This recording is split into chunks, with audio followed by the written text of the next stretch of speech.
here I am today, still John Atack, despite everything I do.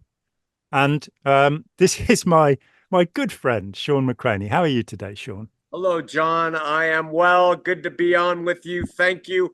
And I love that you revealed that beautiful art behind you. It's mesmerizing. Thank you. How very kind. It's something I did about 30 years ago. Wow. Mm. But I am working again now. So, and we will actually be offering some little paintings that are about the size of a screen Oh, in the near future through my website. So, okay. And I'm sorry, but what is the website? This website? No, your website. yeah, johnatack.co.uk, which theoretically should be in the link below. I don't know if Spike puts it there because I don't look. But we have a few things up on there that are directly relevant to cultic studies. Oh, But I also have an art website that we haven't been able to access, but it's still up there since oh. 2005. And there's a lot of stuff I've written about music, about art, about Mm, culture, about mythology, about mm, religion, mm, and some uh, quite a store of watercolors and oil paintings there. mm, Also on the new site that there'll be a photo gallery because I'm also a photographer. mm. So we've got just so much stuff. It's just putting it up there, and of course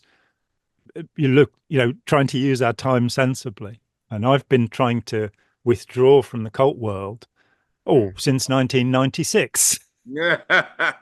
And I came back in 2013 because I had conversations with a young woman in Australia who'd grown up in Scientology, and I realized that often people don't recover from Scientology. They lose the words and they think they've lost some of the concepts, but it's like pulling the top off a tick, that it's still left in there.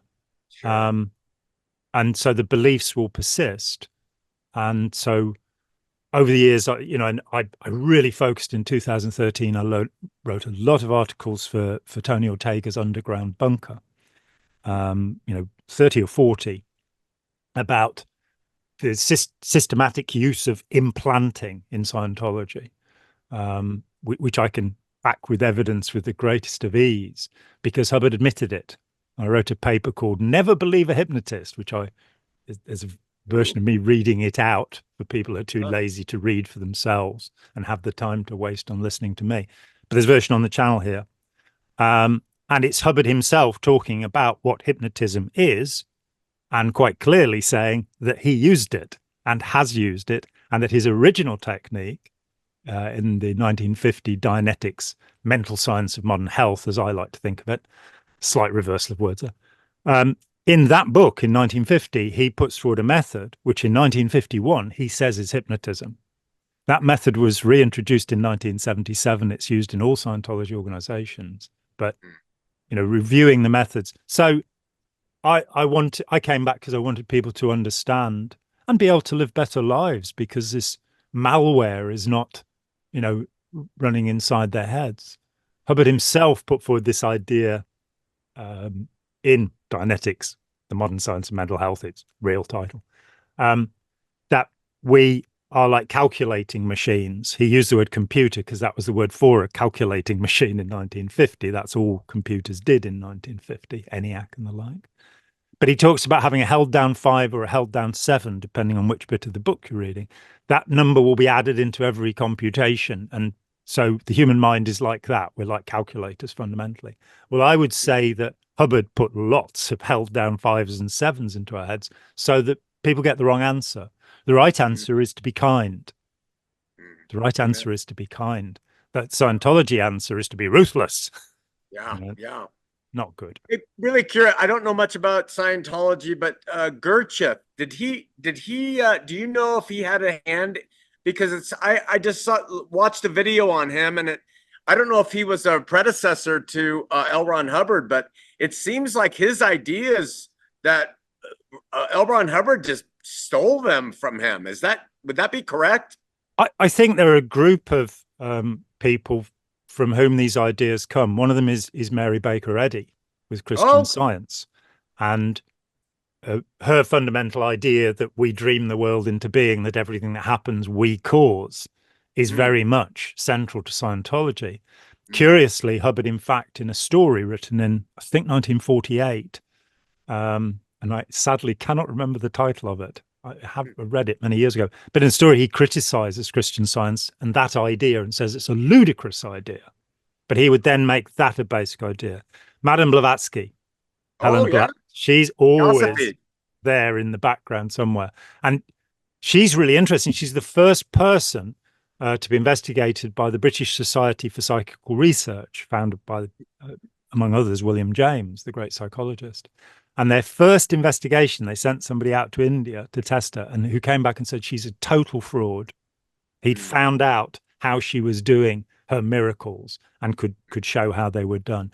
Her house burned down before the report was released. So the mechanism she had running in there, like cabinets that had, she could open an empty drawer and then suddenly there'd be something in it because there was somebody at the other side of the wall putting it in. Hey, by the way, as an aside, Madame Blavatsky and her theosophy, they kind of gathered in Point Loma, San Diego, California. And my daughter went to a university that took over that land, but they kept her architecture there. So it's a Christian university that has this really strange architecture that was all dedicated to her. So I think that's fascinating. Yeah, hopefully Spike will be able to find a picture of that for us.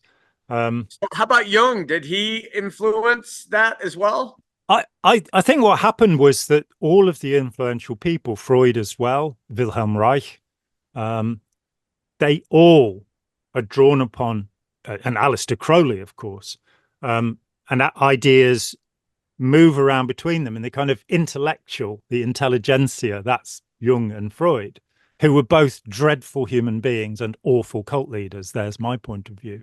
And their ideas are, many of them, ludicrous. The idea, the seduction theory that Freud had, that a baby between the age of 1 and 1.5 will want to have sex with the parent of the opposite sex, all of them. They're all trying to seduce you. And it's like, he was a weirdo, but so you have those ideas spreading around, and then you have Alice Bailey and Gurdjieff, as you say, and his pupil Uspensky, and on to J.G. Bennett in this country.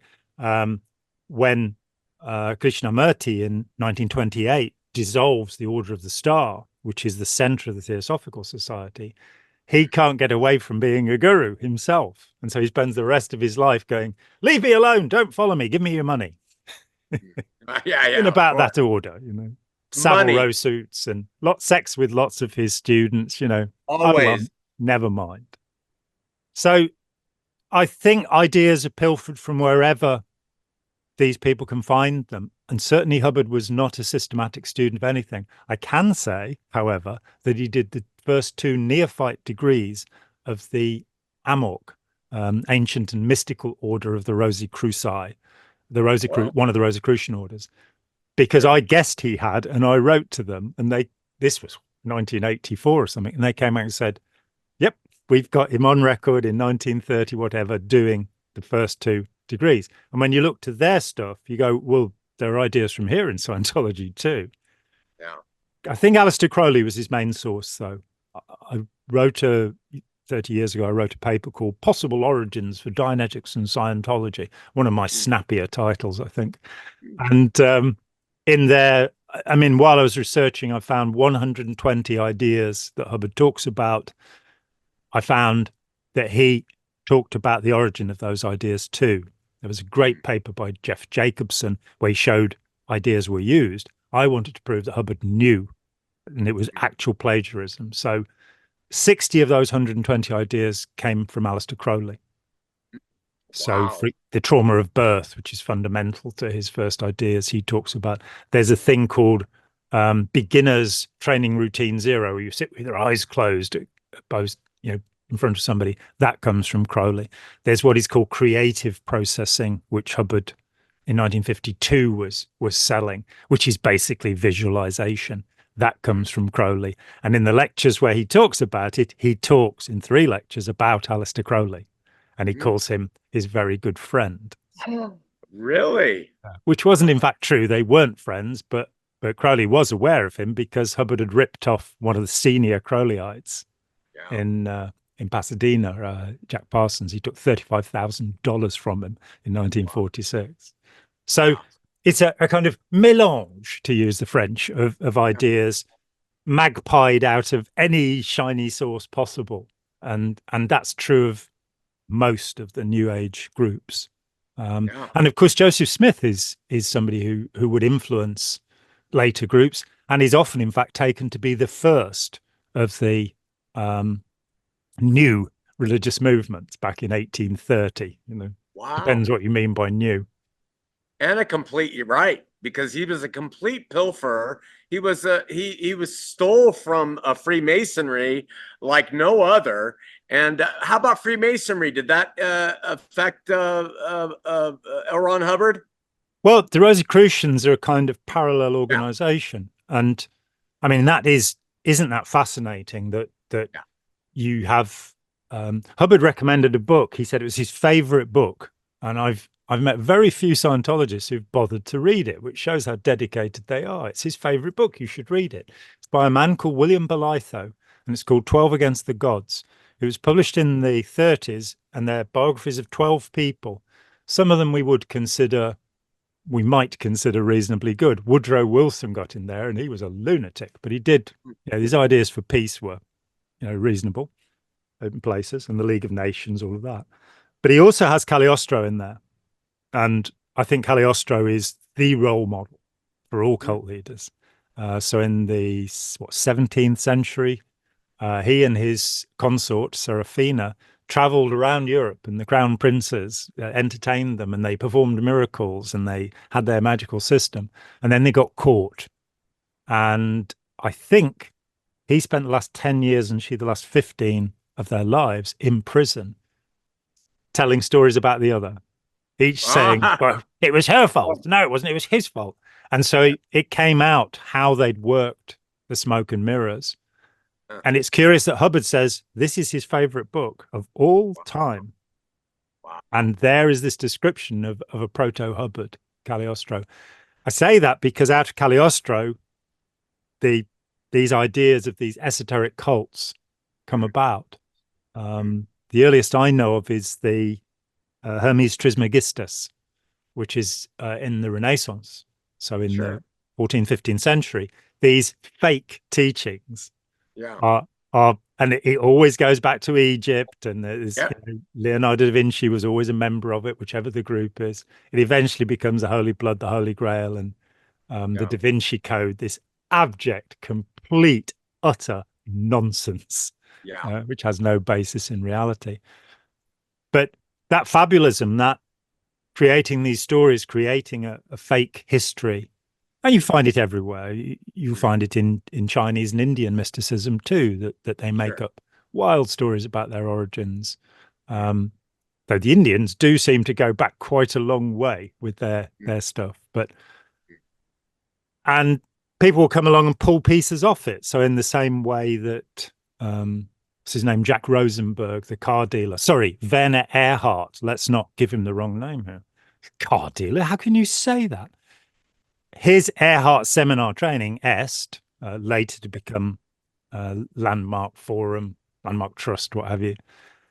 That he admitted quite openly that he'd taken Scientology and mixed in some pop psychology and what I would say as a student of Buddhism is kind of very superficial understanding of Zen Buddhism, and then created this really dangerous method that has driven many people to mental asylums and devastated people's lives over the years.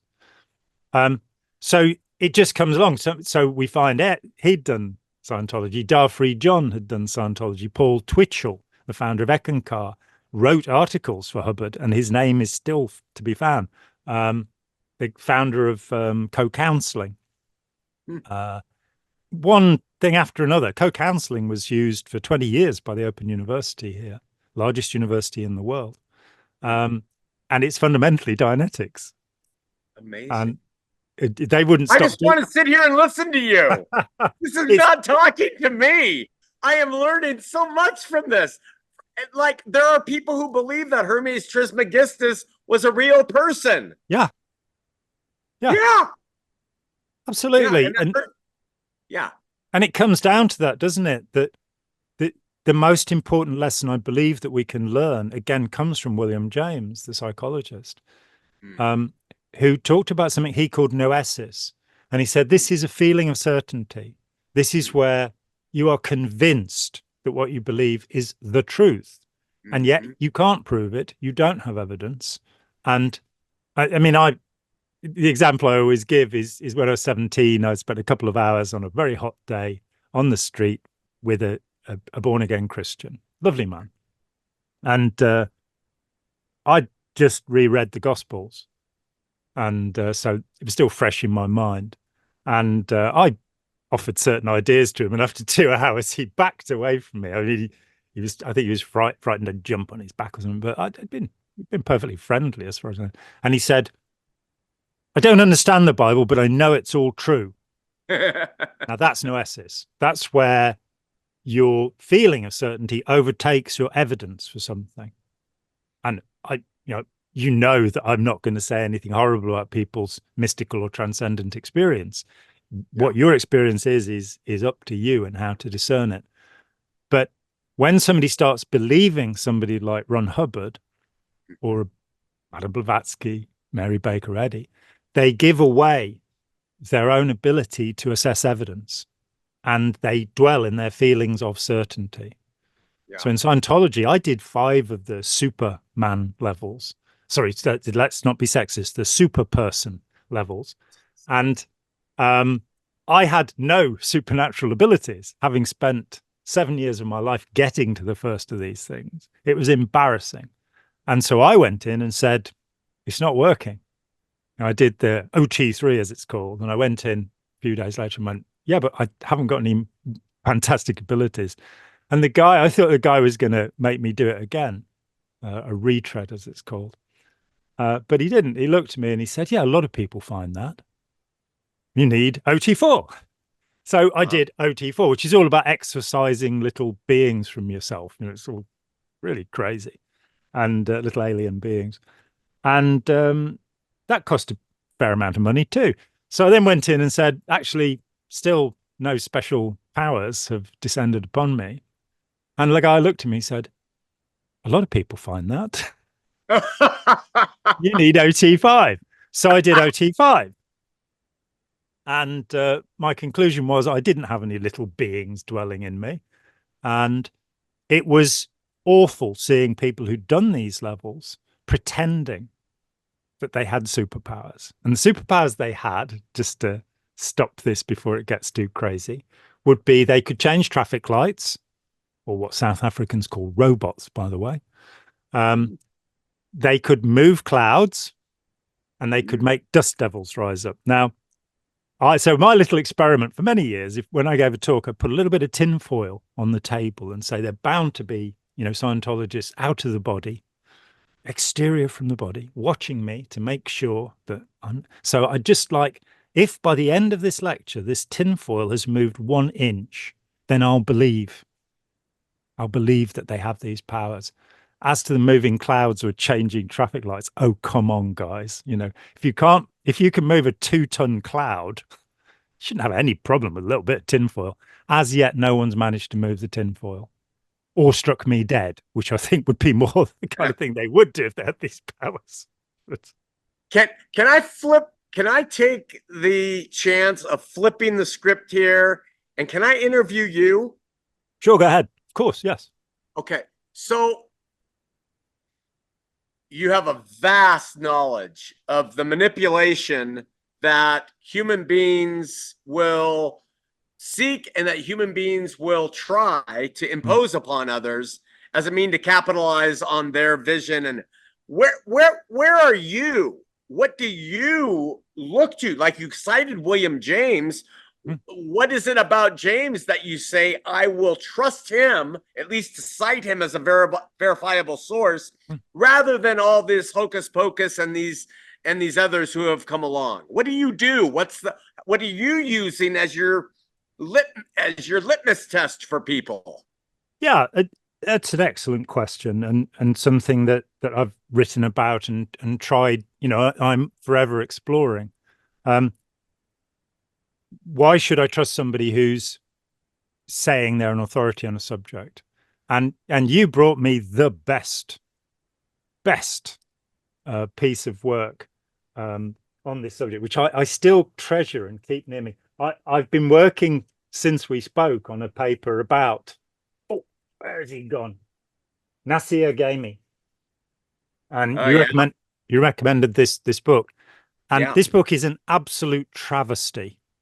Wow. And you look at it and you go, but hang on a minute, this guy, who is this guy? What do we know? Qualified. He's a psychiatrist. He's a professor. He's not just a professor. He's a professor. Where are we?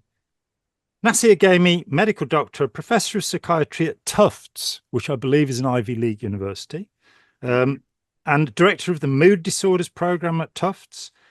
He trained in Harvard, and he's on the faculty at the med school at Harvard.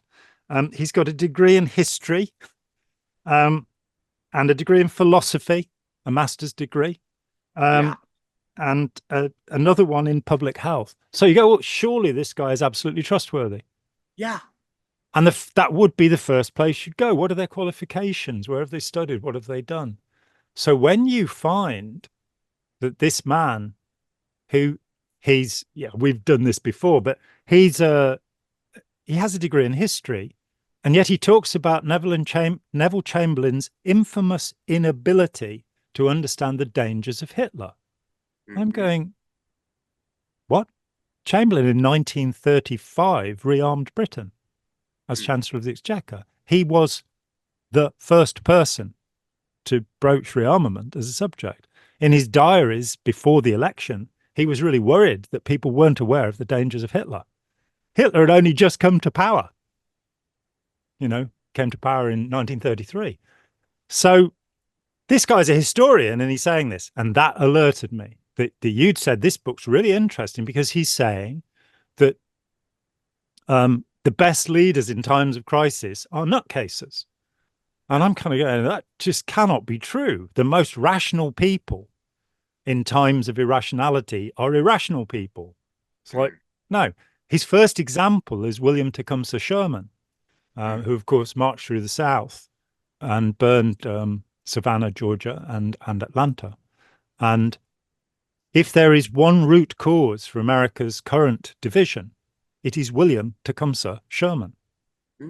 And he cites him as a great man and a manic depressive, and Gamey is an expert on mood disorders. So manic depression is his central topic. Along the way, he also says there's no such thing as narcissism, which I thought was quite an interesting comment for a psychiatrist. But I don't know anybody else who believes that. But Sherman, he doesn't mention Sherman's later career as head of the Bureau of Indian Affairs and the genocide of the Cheyenne and the Lakota on the plains, the 20-year war upon them, which Sherman began. And he's a great leader. So stage one, check the qualifications. But stage two, look at what you already know. Now, when you recommended this book, you were apologetic to me when I sort of said, I think it's nonsense, whatever. And you were surprised that I would see this. But it was very simple.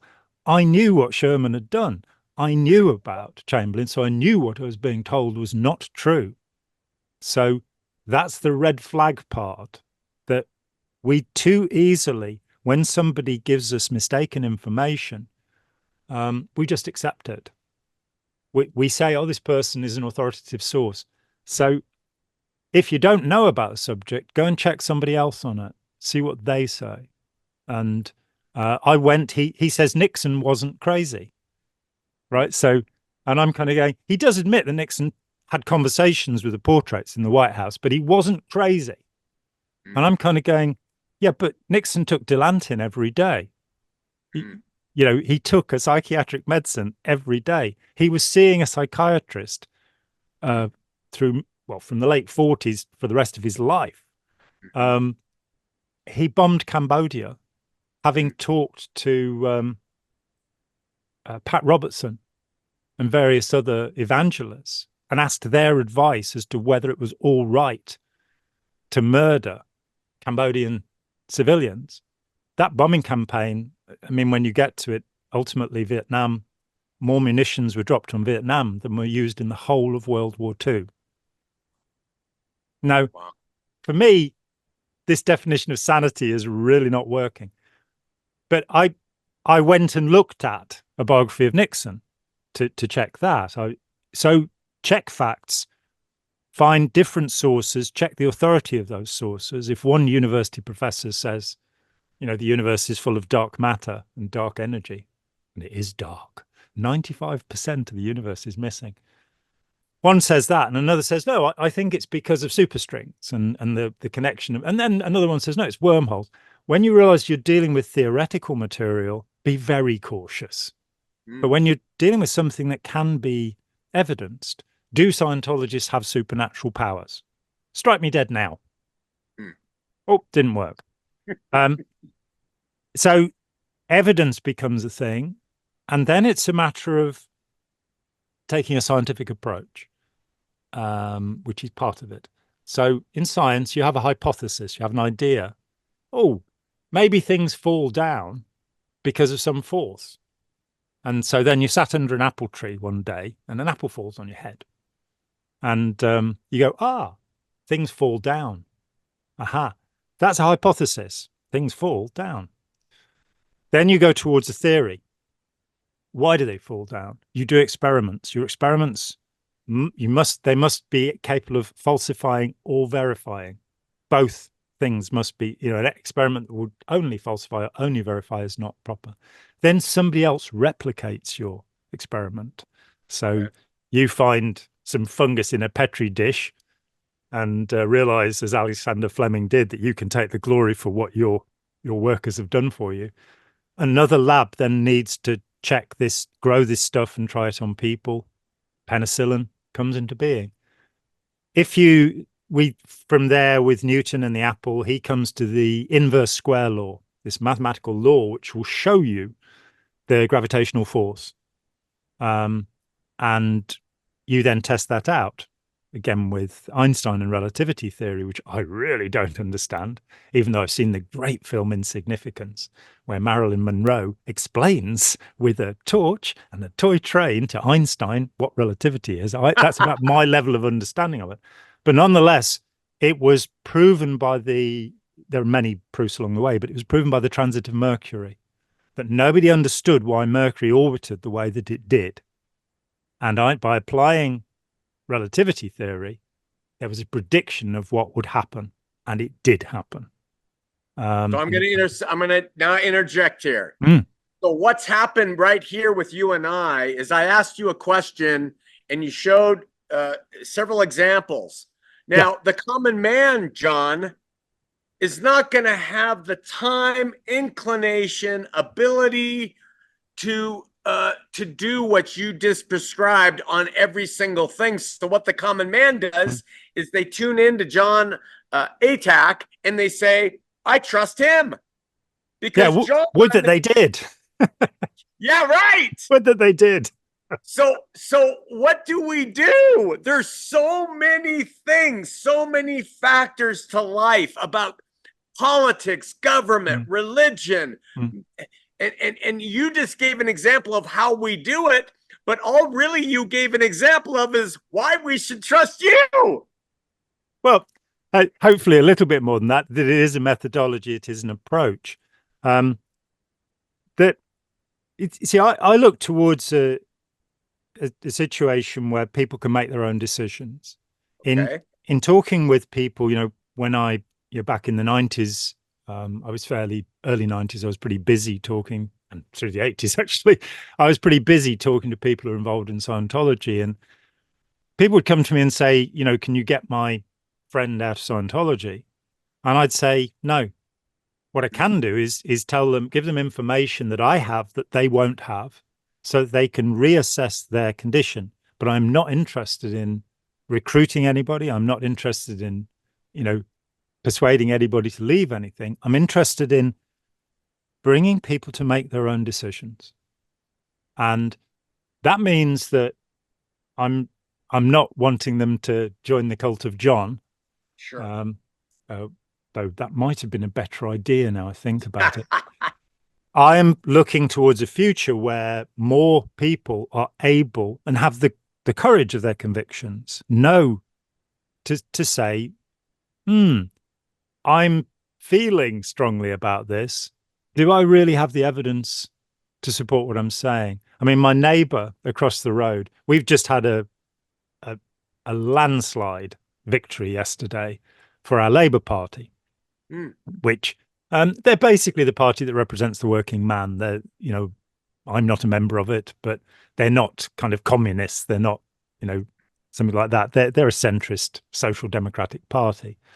But we've had this massive victory. My neighbor across the road put up two little signs saying change, which was the slogan for the Labour Party for this election. And yesterday, while the votes were going on, he'd put a handwritten note, today, Tory scum go, or something like that. And it was that intensity of feeling that when we start hating other people, when we start going, they're scum, and of course the word scum is a very loaded word. We use the term scumbag, and most people don't understand that that means a used condom. When you call somebody a scumbag, that's the literal meaning. And that's not very nice, Yeah. So when we start using emotive language, when we start labeling other people as inferior to ourselves, or as vermin, as trash, as, these terrible things have gone the wrong way. Anything that's inciting those kind of feelings, rather than inciting kindness, sympathy, compassion, tolerance, is extraordinarily dangerous. So that fundamental thing of, if you want to think for yourself, you're going to have to overcome your own emotional reactions. You're going to have to become aware of your feelings. And I know I'm talking to somebody who really does that on a daily basis.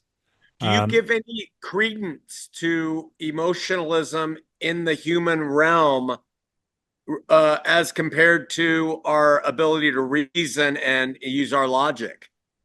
Yes, I do. And it's a vital point that one of the conceptions that we have, which is not based upon fact, is the idea that thinking and feeling are distinct and different things.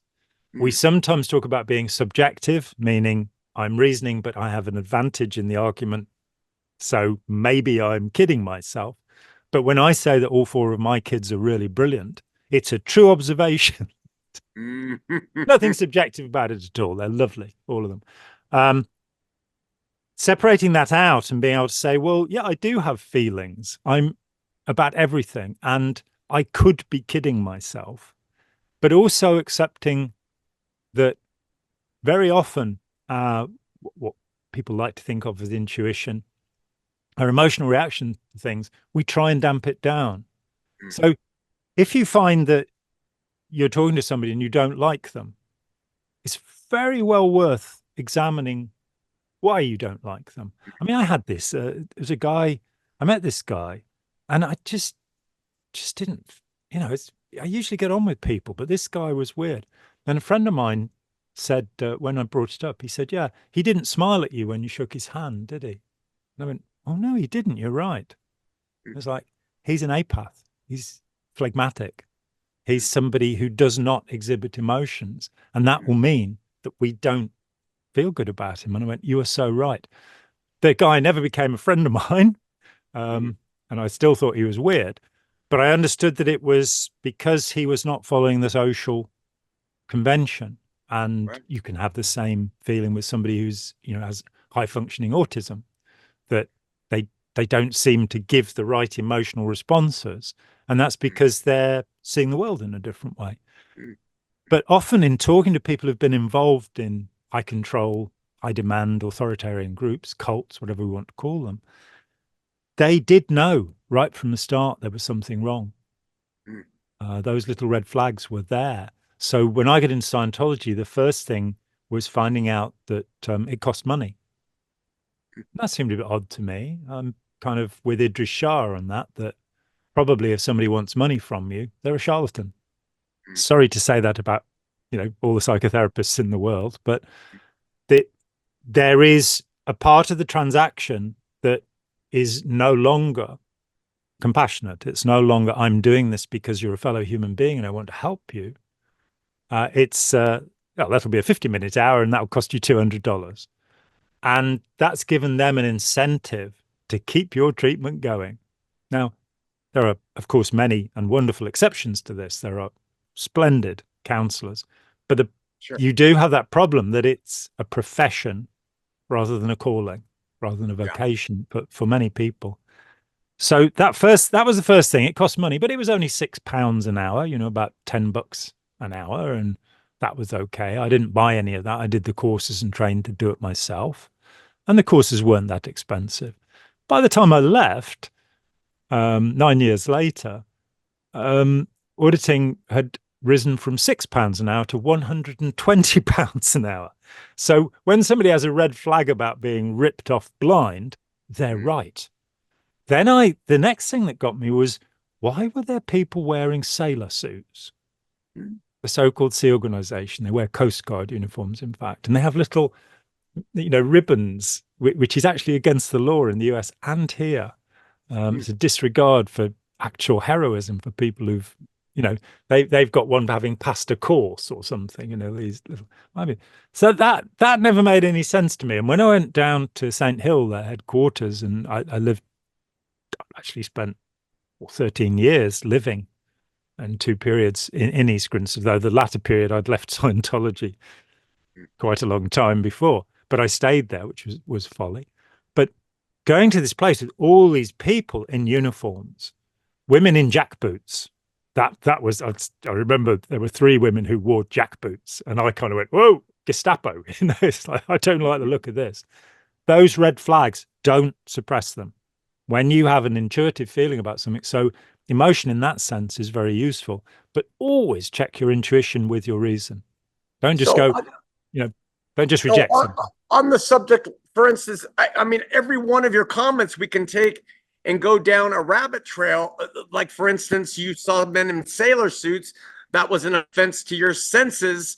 But at the same time, our whole society, from sports teams to people who work at restaurants, everybody wears their uniform to help identify what they're about. So how do you distinguish? Well, a religion that has people in sailor suits, it's sort of like... You draw the line there.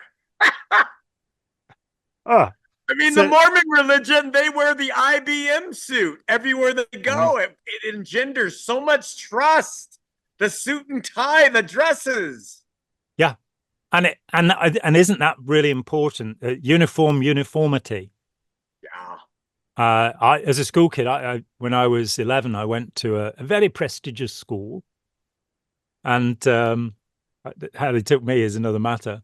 But we had to wear black blazers, grey shirts, a tie, and first term we had to wear shorts, which I really wasn't keen on. Grey shorts or trousers, and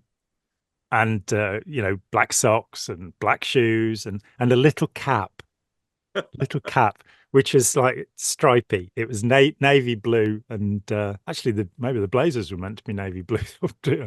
It was navy blue and yellow, and if you'd have kids who'd have written in the yellow bits, that was fine apparently, but you had to have your cap. You would be in real trouble. You might get a thrashing, in fact, if you didn't have your cap. This is back in the old days, back in the last century, and I hated it. The idea that, and so the explanation was given to me that this was so that no kids would stand out. And you go, yeah, fine. The kids who are at the boarding school have silk ties. We have polyester. They have cotton shirts. We have nylon. They have Barathea wool blazers. We have roof wool. It was It was a ridiculous argument. Yeah. But there is something about uniformity and making people comply to a group. And if it's, yeah, you're working in McDonald's and you wear that, okay, it does make sense. You know who's flipping the burgers. The robots will be doing it in 5 years' time, so don't worry about that. But if, with the Christian church, and I'm pretty sure you're going to agree with me on this, when I grew up as an Anglican, Church of England, Episcopalian in the US. And it started to worry me, these costumes that were being worn, because it struck me as a teenager that if Jesus walked into the church, he wouldn't recognize any of this, the bells and smells, the hymns, the stained glass, any of it. That it was a culture, it's like natural selection. It had evolved. Yeah. That's actually more like sexual selection because choices were made about what we like. And I love churches, don't get me wrong. They can be fantastic buildings. But I found something going to Istanbul that really quite surprised me. We went into mosques there, and these mosques were so tranquil. The Blue Mosque, which I had expected not to really like. I've been to the Grand Mosque in Cordoba, which I loved, but I expected the Blue Mosque would be oppressive. Hagia Sophia, the fourth largest Christian church in the world, I did find oppressive. This is about emperors and power. And, it's a bit weird. Facing it is the Blue Mosque. And you walk into the Blue Mosque, there are kids playing. There are people who are happy. And various other mosques that we went into, all peaceful. And it made me reflect that Christian churches are usually shows of power and ceremony, that God is a great big thing and you're a tiny little thing. It's not a welcoming environment. They can be very beautiful, and I love Gothic cathedrals, but it was an interesting difference in the religious culture that you are being taught something all the time. And it is so often that you're small. I mean, as a side comment, the other week I read an editorial in New Scientist where this statement was being made, as is so often made, that given the size of the universe, we are insignificant. And I kind of went, go and look the word insignificant up. We are, as far as we know, the only creature in the universe, as far as we know, that can signify, that can sense significance. So we are not insignificant. We are incredibly significant. Would you agree with Henry David Thoreau, trust no enterprise that requires new clothes? Oh.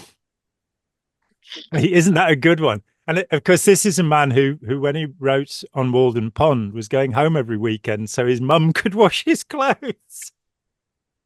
It's awesome. You are unreal. I can bring up anybody and you know something about them.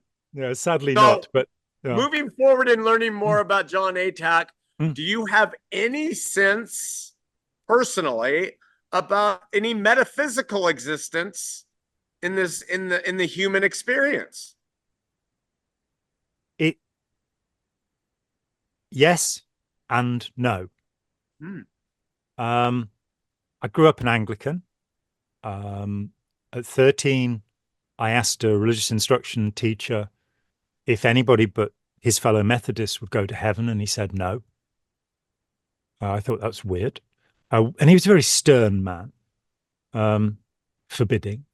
A week later, and there were spontaneous questions. I don't think as much as I probably should. I said, could God ever forgive the devil? And he said no. And I went, well, I don't believe in your God anymore then. There was no philosophical ramble that went on. It just went, no, I don't want, if the forgiveness has to be absolute, we have to be able to forgive. We have to be able to redeem everybody. And I know that, like me, you don't believe in hell, which and bless you for that. That's a silly idea. That a God of love would create suffering for all eternity for anything is a ridiculous idea. Except maybe mosquitoes, but and tsetse flies, But I then didn't really have any religious conviction, and when I was 17, I read the Lao Tzu's Tao Te Ching, which I subsequently I wrote a terrible version of it in 1984, getting my head out of Scientology. It's an embarrassment. But I published a translation, a character by character translation, which I'm reasonably happy with. But that is philosophy. It's not a metaphysical. It has a metaphysical aspect to it, but it's not. There's no deity. From there, of course, Scientology, which is mad, childish nonsense. And I have to admit that as an adult, I believed a lot of mad, childish nonsense, which did me harm and did others harm. And from there, I sort of had a Buddhist undercurrent. At 18, I'd gone to Throssell Priory here in England, and intending to stay for 6 months. I lasted 3 days. I learned meditation, the Zazen, which is used as a mindfulness meditation pretty much, and practiced that for a year. And I've read the Digha Nikaya, the complete Buddhist scriptures, and I was a believer in that into my 50s. I'm now 69. And I was frantic to have this enlightenment, to understand the universe, to, come to grips with it all. And one day, bang, it would all make sense. It didn't happen. Yeah. And then I kind of went, this is upsetting me on a daily basis for 35 years or what have you. Is it going to happen? Is it going to happen? It's like, it's not going to happen. Just get used to it. It's never going to happen. And something changed in my life. I started to see that what mattered was our connection to other people. What mattered was what we actually do, and that we should be as unhypocritical as possible. We should be careful about what we're saying and what we're doing. We should be willing to criticize ourselves, but we should not wallow in that. We should think about things. And I've read so much literature. I mean, I've read probably 40 books about the Sufis over the years. Some tremendously impressive and brilliant people. Rumi, of course, the most popular poet in America, happens to have been a raghead. What can we say? And I think of him as like Shakespeare without bipolar disorder. Yeah. Or in fact, Shakespeare was more depressive than bipolar, wasn't he? But Rumi's just, cheerful stuff. But I've read a lot of that, and it makes a lot of sense to me.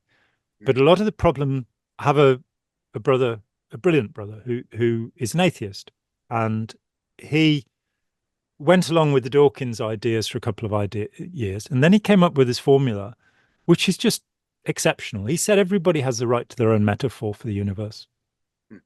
And he stopped talking about sky fairies and the Dawkins sort of negative stuff. And I'm somewhere in that place, that understanding, well, I don't feel insignificant. I don't feel anybody else is insignificant either, however. I think every human being is significant.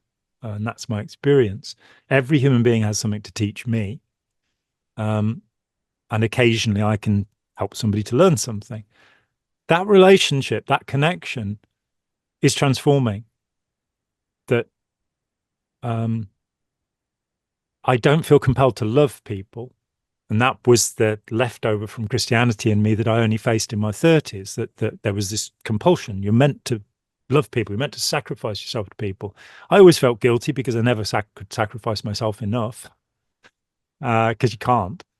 And eventually it all just went, no, I don't have to love people, but I do not wish to hurt anyone deliberately, in word or in deed. Which makes life complicated at times, but and So I therefore feel good in relationship. Okay. So John Attack, I just want to nail it down so I understand, takes his last breath. Let's hope in 30 years. Oh, you're only going to give me another 30 years? Huh. I'll only give you 30. What does John say now? What he thinks? What happens in your mind when you take that last breath? Well, hopefully what I'll say is what the philosopher Wittgenstein said. And Wittgenstein lived a very lonely life. being a high functioning autist, probably. So he ended up in a rooming house. I think he was working as a gardener or something by this time. Yeah. And the most influential philosopher of the 20th century. Yeah. He was actually an engineer. He wasn't a philosopher, you know. Huh. But he wrote the Tractatus Logico Philosophicus, which I have read and didn't understand a word of. It's Yeah. very short, thankfully, and said, "Oh, philosophy is a language game," which is just an amazing statement about all of the talk and babble. But on his deathbed, he turned to his landlady, the only person he talked with anymore, I think, and said, "Tell them it was wonderful." So I think that may well be my last thought. In terms of the dissolution of my being and whether it continues, couldn't care less. Zhang Su, the other great pillar of the Taoist philosophy, which of course has degenerated into a kind of bizarre religious sort of group. But he said that he didn't know where he was before he was born, and he didn't know where he was going after he died, and he was quite content. I have found that contentment. I'm not concerned. If there is a hell, I will have to go there to help the people, unfortunately. And if there is a heaven, I'll have to go there to persuade people that they should not be content that anybody is suffering in hell. But crikey, somebody is smoking cannabis on the street. There's such a breathe hard, John. free hit. So I don't. It used to concern me, and now it, in my mind, like other people, I don't have a fixed emotional state. There are times when death worries me, but not very often. And the main thing is kind of going, look, I've got the choice between being John Atack and being a stone. Which would I rather be? I see. And you made me think of Khalil Gibran for some reason.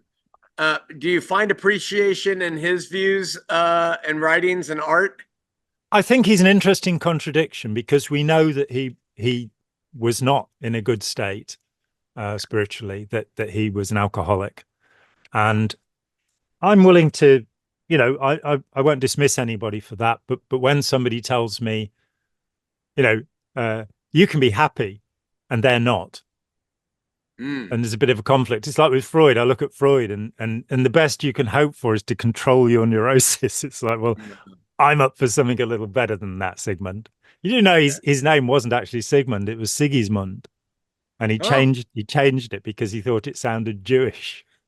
Oh wow! Oops. I had no idea. Yeah, Sigismund Freud. So, John, you know that Matt Bywater and I have talked, and that I've revealed my whole story, and which is how we kind of connected, because you know Matt.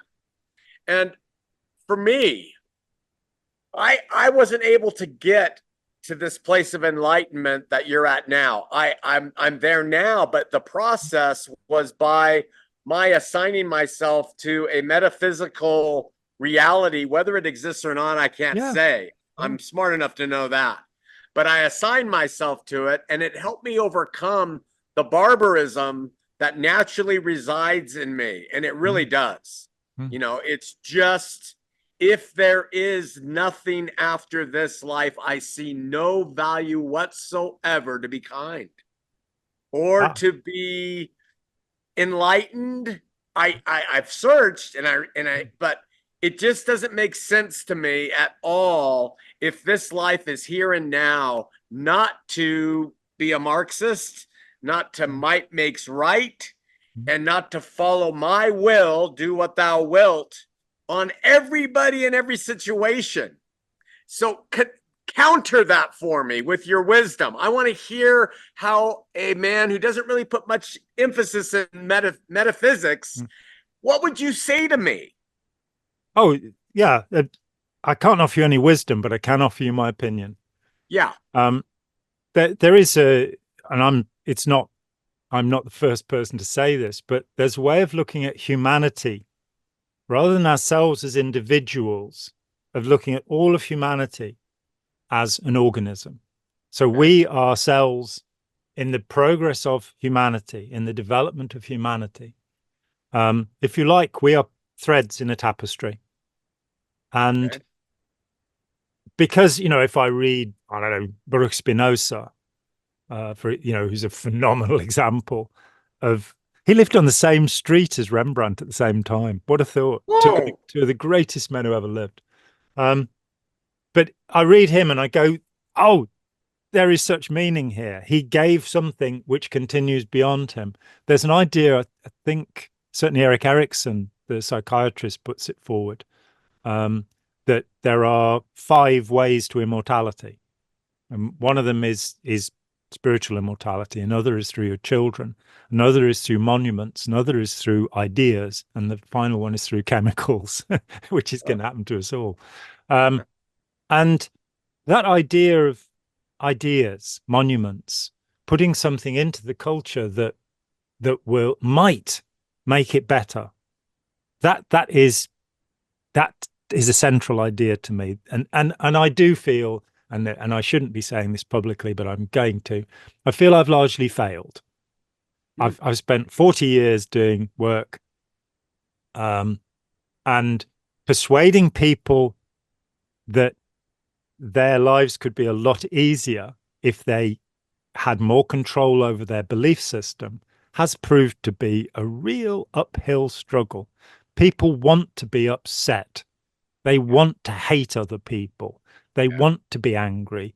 They feel justified in the way they are doing things. And reaching that, if I'm talking with an individual, it's never really that difficult to get them to realize that they are bigger than they think, cleverer than they think, that they are capable of making, rational decisions.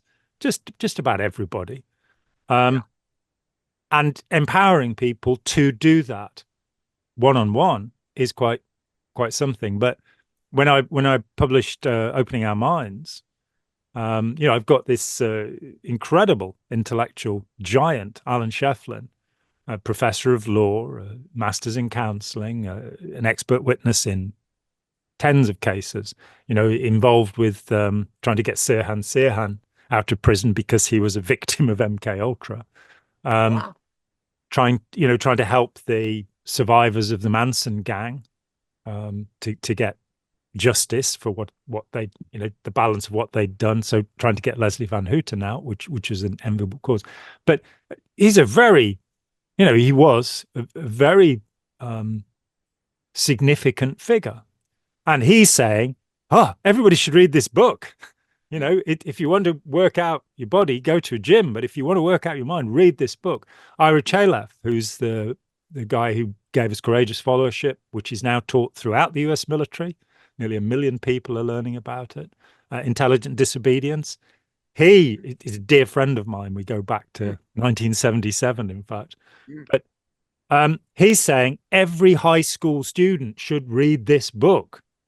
Well, we sell a few hundred copies here and there. It's the society doesn't want to wake up. That's the sense I have. But there is a sense of purpose. I mean, I'll give an example, and I'm absolutely besotted this year with the work of Gustav Mahler, the composer. I am just blown away by what this guy did. And I listened to all kinds of music. I'm a great fan of Jimi Hendrix, Ella Fitzgerald, round and about all sorts of things. Right back to medieval polyphony, where you have a choir with all singing different things at the same time. Great stuff. I know I've heard everything that Stravinsky wrote because he was allowed to record everything. So I've played all 22 discs. I know Sibelius's work. I know Delius very well. So coming to Mahler and going, there is this other thing. There is this person who actually understood more than any of, as far as I can tell, anyone else. He grabs Wagner and pulls that in. He creates atonal music, and nobody even notices it's atonal, except for Schoenberg, the founder of atonal music, who says it comes from Mahler. And Schoenberg I can't get to, but Mahler. And what Mahler said was, he died in 1911.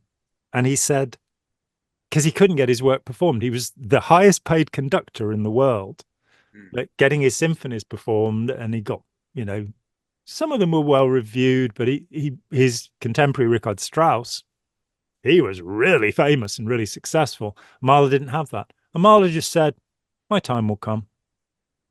And I, realizing that by the time I pop my clogs, I may still be living in poverty as I am now.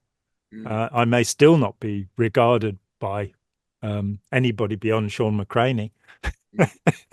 But I will have done my best. And again, William James, I will act as if what I did made a difference. That sense of doing something for the world. So it almost sounds like there is a collective tapestry that you mentioned, the tapestry of life. And what you're contributing is going to someday beneficially contribute to that tapestry to keep it vibrant and alive and move. It's almost like Jung's collective, which I don't think you would believe. That's very metaphysical. No, it's nonsense. No, it's nonsense. But you do think that your contribution is really material. It's a material contribution that materially is going to continue to contribute to the material world around us. And that is where you find your joy. Yes. Certainly a part of it. I mean, I also find it in relationship. I'm absolutely and completely and utterly in love with my wife. So in and through those relationships and the value you bring to children and your wife and all that continues by there. And so this is what you're saying. Yes, certainly I'm a part of the collective, which is humanity.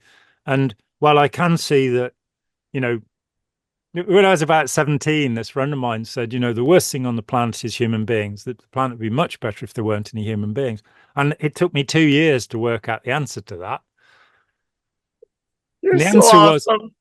The answer was, yeah, we've messed it up, but it could well be that we're the only species that can clean up the mess.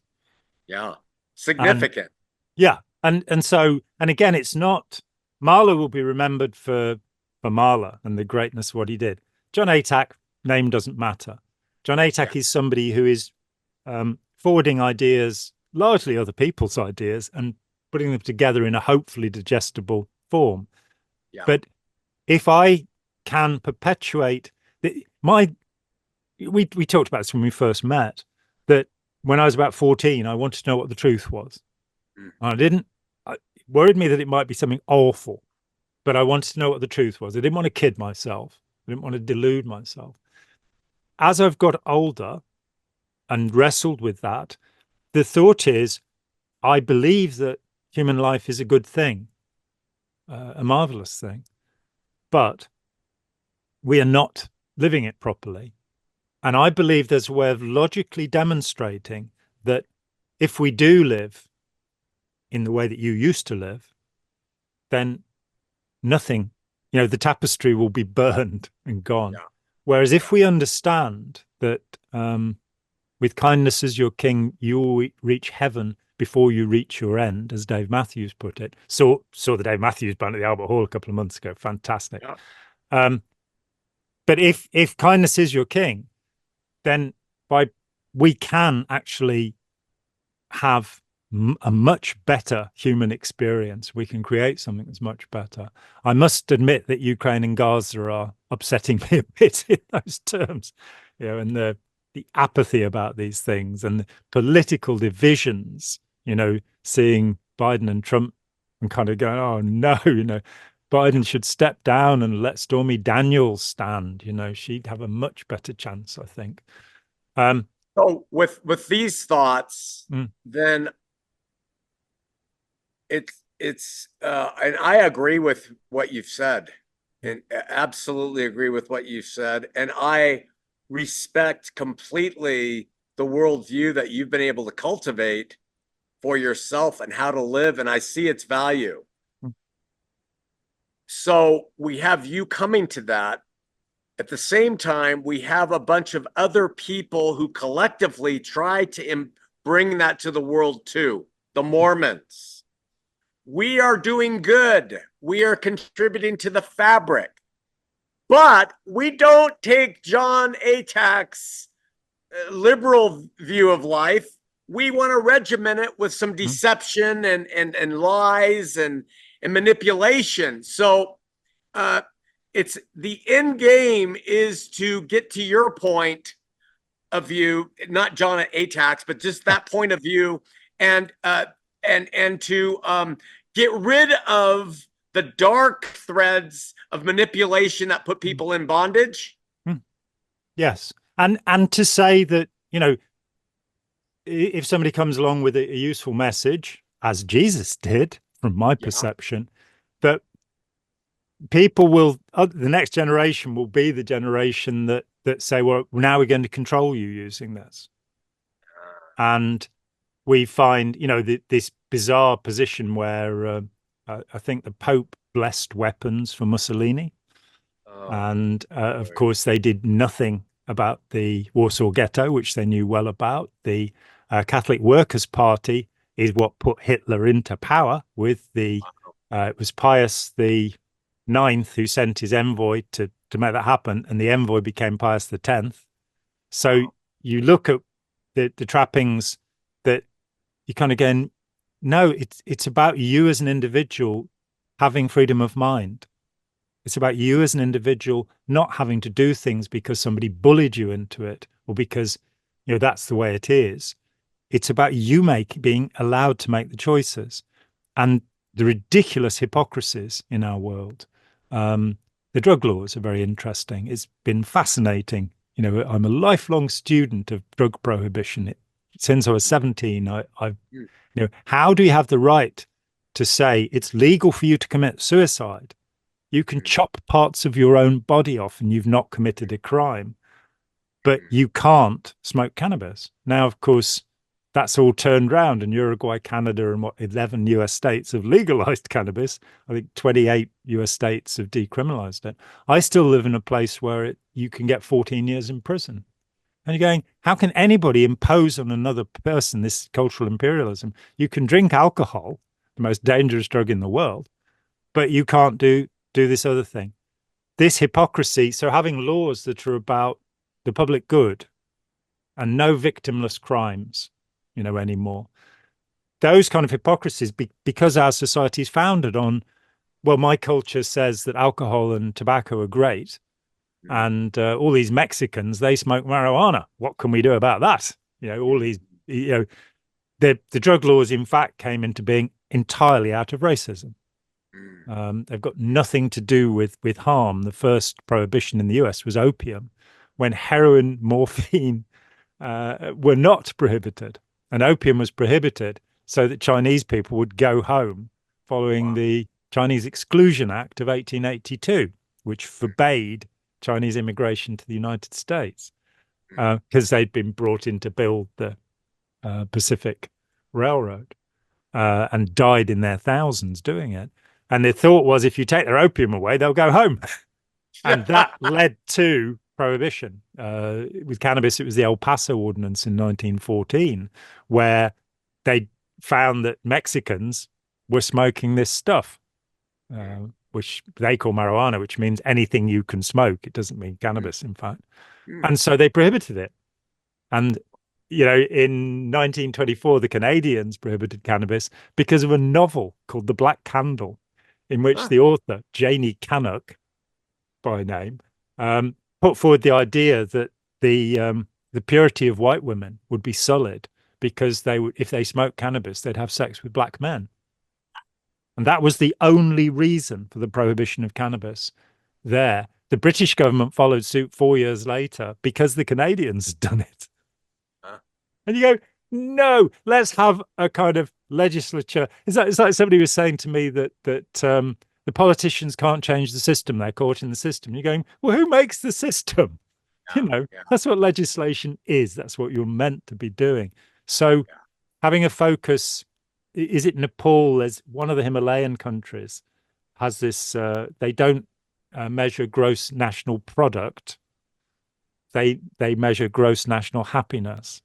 And I think Coca-Cola is illegal there. because it has no virtues. It is Wow. harmful to you. And the Huh. water in it is the only thing that's good for you. That's fascinating. Isn't it a thought? Wow. I learned so much from you. I don't know. You've been so gracious to let me hijack your show and be the host, but No, I really think that, I mean, first of all, it's not a plug, but to me, from what I know relative to my metaphysical leanings, what you describe as problematic and beautiful is the God I believe in. hmm, I absolutely believe. I think the whatever training you've had, like all of us, we've been mistrained on that God. But it's irrelevant to me and my love for you and my appreciation for you and the insights you bring to me as a human being and the encouragement that you give me to be better hmm, and to start thinking. It's really good, John, and I really thank you. appreciate it. Yeah, Yeah. well, I really appreciate your company and your insight. You've taught me a great deal. We Um, need to talk about the cult thing next time. yeah, let's talk about the cult thing next time. And art. We have to get to art and then why Yeah. everything becomes a cult. Yes, and also, I mean, one of the things I think that's missed about art that we live in an engineering science culture where and the arts have really screwed up. The things that are Yeah. being sold, the amounts of money they're being sold for. Come on, Andy Warhol's Brillo box, which is Yeah. a silkscreen print for what, 100 and something million. This is just silly. Um, but it's the failure to understand that culture comes from the cultivators, who are the artists, the philosophers, the metaphysicians, the people who are thinking. And we've really lost sight of it. We're in a terrible, terrible mess as a consequence. We don't understand the importance of beauty and truth, the importance of joy. And instead, and then I'm not opposed to horror movies. I just don't watch them myself. I don't watch stuff about serial killers. I'm not fascinated by how people can torture other people at all. Um, if it's an insightful thing like The Butcher Boy, the movie that you recommended to me, that's another matter. That's art, and Yeah. that's an insight into the human mind. Yeah. But so much is just gratuitous horror, gratuitous violence, and we could do better. Still, this has been a great pleasure for me, and you're welcome to interview me anytime. Thank you. And we will get together again in a couple of months' time and do some more, have some more fun. Thanks Yeah. to everybody. We will send a link to Shawn when this comes out, and he is one of my few guests who actually does come and look at the comments and we'll talk to people, which is a great thing. And we are trying to encourage everyone else to do it, so that I don't have to. So thank You you. were Spike. Yeah, exactly. Was and Spike gets upset about things when people get so sometimes videos just go. But my thought is, we'll let people talk in the comments. I don't want to censor people. I'd rather they didn't swear and Yeah. and be hostile towards, disagree agreeably. So we will sometimes take a comment down, but for the most part, Oh, if it makes people Spike, think and talk, that's great. Spike sent me the most beautiful piece of music that she has out there. And really great, really from the heart. It Mm. just really touched me. Yeah, So I'm you two hooked up, but that's a good one. yeah, it's 9 years now. She just approached me out of the blue, having seen a talk that I gave, and said, "I want to work with you. You're Wow. doing the thing." And she's been amazing. She's just been incredible. There was a long period she takes the money from the YouTube channel, which is not enough to keep a mouse. Yeah. Um, Yeah. but that's all she has. And for a couple of years there was nothing coming in, and she was still kind of going, I think it's important that what you're thinking goes out into the world. So without her, this channel wouldn't exist. So yeah. Beautiful. And she'll enjoy seeing this bit at the end, I'm sure. So the great Shawn McCraney, thank you very Oh, much indeed. thank you, my friend. Hi, John here. Thanks for watching. We'd appreciate it very much if you would click like, as well as subscribe, and click the bell for notifications Every dollar helps, and we welcome new patrons on Patreon, or you can make a one-off payment with any currency through PayPal. Thanks so much.